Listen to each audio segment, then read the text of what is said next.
یہ معاملہ اپنا معمول بنا کے رکھنا ہے کہ استغفار لبوں پہ جاری رہے، بالخصوص نماز کے بعد تو یہ تسبیح لازمی پڑھنی ہے انشاءاللہ۔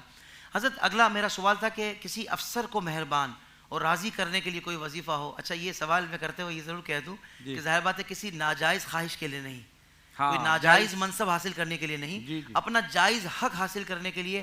اب وہ خواہ نہیں مان رہا، اب وہ افسر راضی ہو جائے اور ہماری وہ جو جائز خواہش ہے، جائز حق ہے، وہ ہمیں مل جائے، اس کے لیے بھی کوئی وظیفہ ہو تو ارشاد فرما دیں۔ دیکھیے ناجائز کام کے لیے تو ویسے بھی وظیفہ نہیں پڑھنا چاہیے، واہ واہ واہ، اللہ کا کلام، اور پھر آپ ناجائز کام کے لیے، یہ تو ویسے بھی غلط۔ ہائے ہائے ہائے، ہر جائز کام کے لیے، نیک کام کے لیے آپ پڑھیں، اللہ تعالیٰ اس میں اثر دے۔ اچھا اس میں دو چیزیں ہیں۔ پہلی چیز کیا ہے کہ مسبب الاسباب اللہ تبارک و تعالیٰ کی ذات ہے۔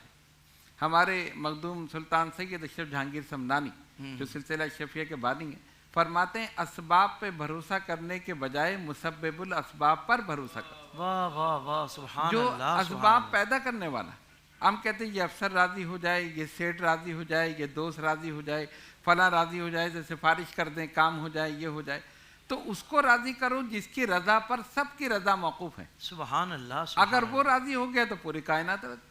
واہ واہ، اب حقیقت یہی ہے نا، اس نقطے کو سمجھا بزرگان دین نے۔ ہم دنیا کو راضی کرتے رہیں اور غوث پاک اللہ کو راضی کرتے، غریب نواز اللہ کو راضی کرتے رہے، مجدد الفسانی، امام ربانی، مخدوم سمنانی، یہ سب رب کو راضی کرتے رہے۔ جب وہ راضی ہو گیا پوری کائنات راضی ہو۔ واہ واہ واہ، تو سبحان اصل چیز تو یہ کہ سب سے پہلے رب کو راضی کرے، اور کس طرح کہ جو اس نے کہا ہے وہ کرے۔ تو وہ اسی لیے بزرگان دین نے کہا تم وہ کرو جو رب چاہتا ہے، پھر رب وہ کرے گا جو تم چاہتے ہو۔ اللہ اکبر، پہلے وہ تو کرو جو رب چاہتا ہے، تو ہم وہ کہاں کرتے ہیں، تو پھر رب کیسے کرے گا جو ہم چاہتے ہیں۔ ہائے ہائے ہائے، یہ ہے نا، تو پہلے ہم اپنے عمل سے ہم اس کو راضی کریں، جب وہ راضی ہو گیا تو سب راضی ہو۔ اچھا اب جہاں تک وظیفے کا تعلق ہے تو قرآن کریم کی ایک آیت ہے فَسَيَكْفِيكَهُمُ اللَّهُ وَهُوَ السَّمِيعُ الْعَلِيمُ، سورہ بقرہ آیت نمبر 137۔ بالکل صحیح۔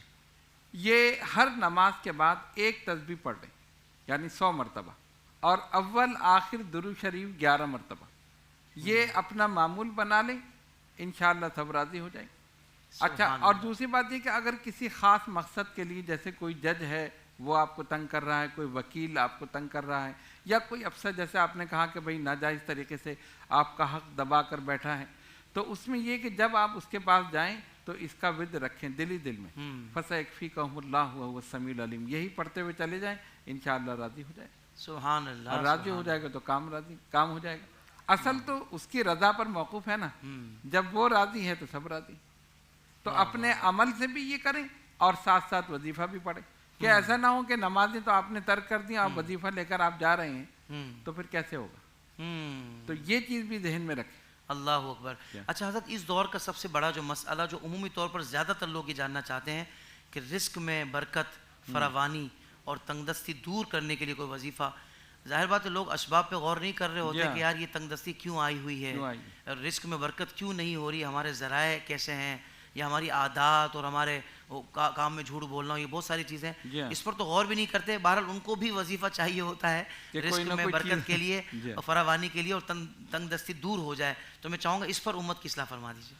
قرآن کریم میں اللہ تبارک و تعالیٰ فرماتا ہے وَمَنْ أَعْرَضَ عَنْ ذِكْرِي فَإِنَّ لَهُ مَعِيشَةً ضَنْكًا، جو ہمارے ذکر سے اعراض کرے ہم اس پر معیشت تنگ کر دیں۔ اللہ اکبر۔ تو پہلے تو اپنا جائزہ لیں کہ ہم کیا کر رہے ہیں، کیا ہم نماز پڑھ رہے ہیں، کیا ہم رمضان المبارک کے روزے رکھ رہے ہیں، کیا ہم جو اس کے احکامات ہیں اللہ تبارک و تعالیٰ کے اور رمضان میں جو چیزیں فرض ہیں کیا ہم وہ کر رہے ہیں۔ پہلے اپنے عمل کو درست کریں، اس کے بعد پھر دیکھیں کہ اب برکت کیوں نہیں۔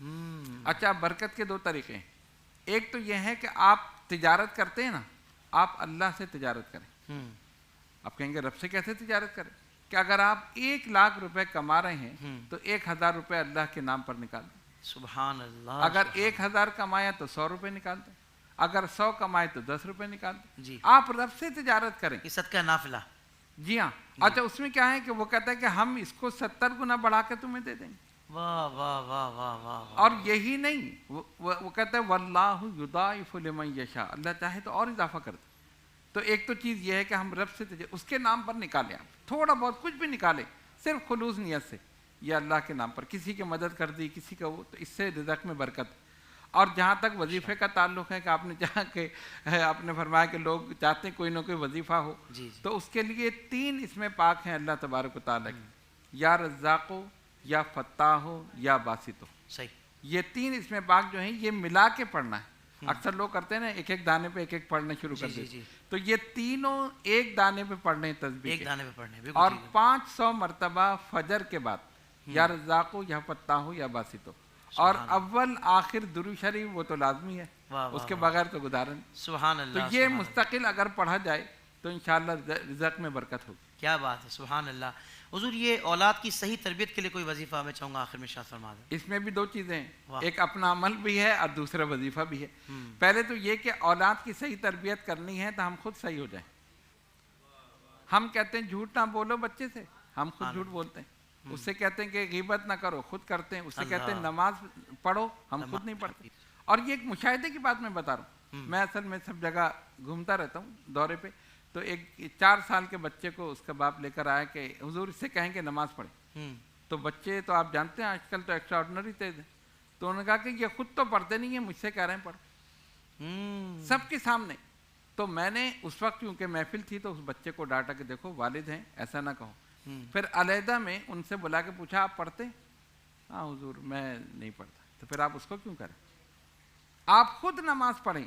اگر بچہ دیکھے کہ ماں فجر کے وقت مصلی پہ نظر آ رہی اور باپ مسجد کی طرف جا رہا ہے تو کیسے نمازی نہیں بنے گا؟ گھر کا ایک ماحول بنائے نا تو وہ دیکھے گا کہ یہ سب نماز پڑھ رہے ہیں تو خود بخود نماز پڑھو.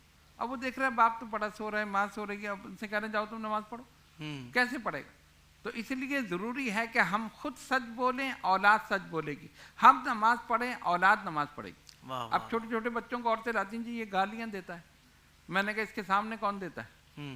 نہیں اس کے سامنے کوئی نہیں دیتا. میں نے کہا نہیں یہ ہو ہی نہیں سکتا. کیا کوئی معاذ اللہ کیا اوپر سے اتر رہی ہے اس کے اوپر نازل ہو رہی ہے؟ ایسے کیسے ہو سکتا ہے؟ ہاں جی اس کا باپ جو ہے نا وہ گالی کے بغیر بات نہیں کرتا. اللہ. تو ہم یہ غیر ارادی طور پر یہ غلط کام کرتے ہیں، بچے اس کو ایکسیپٹ کرتے ہیں. بچہ ایک سفید کاغذ ہے، جو کچھ آپ نے لکھ دیا وہی اس پر ہوگا. تو اگر اس کے سامنے حضور کی ثنا خوانی کی جائے گی، سرکار کی باتیں ہوں گی، جیسے کہ ابھی میں دیکھ رہا تھا آپ کا پروگرام بہت اچھا ماشاءاللہ. تو یہ اسی لیے مقبول ہو رہے ہیں کہ دین کی تعلیم ہم بچوں کو دیں، ان کے سامنے یہ چیزیں کریں، وہ خود بخود کریں.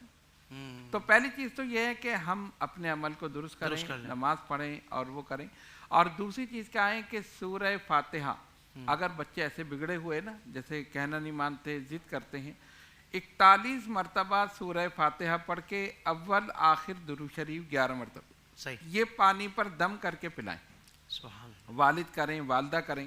روزانہ ایک بوتل رکھ لیں، اس پر روزانہ پڑھیں اور یہ بچوں کو پلائیں، بڑے ہوں چھوٹے ہوں کوئی بھی ہوں. تو اس سے انشاءاللہ اولاد جو ہے نا صحیح راستے پر گامزن ہو جائے. سبحان اللہ سبحان اللہ. یہ ہمارے ڈاکٹر صاحب کی کوالٹی ہے کہ آپ تدبیر بھی بتاتے ہیں اور پھر وظیفہ بھی بتاتے ہیں. یقین مانیں یہ بہت کمال انداز ہے تربیت کا ماشاءاللہ. اور یہ بزرگوں کا یہ انداز ہوتا ہے ماشاءاللہ. اللہ آپ کو جزائے خیر عطا فرمائے. ڈاکٹر صاحب بہت شکریہ، آپ نے اپنے مصروفیات میں سے ہمیں وقت عطا فرمایا. اللہ تعالیٰ آپ کو سلامتی عطا فرمائے.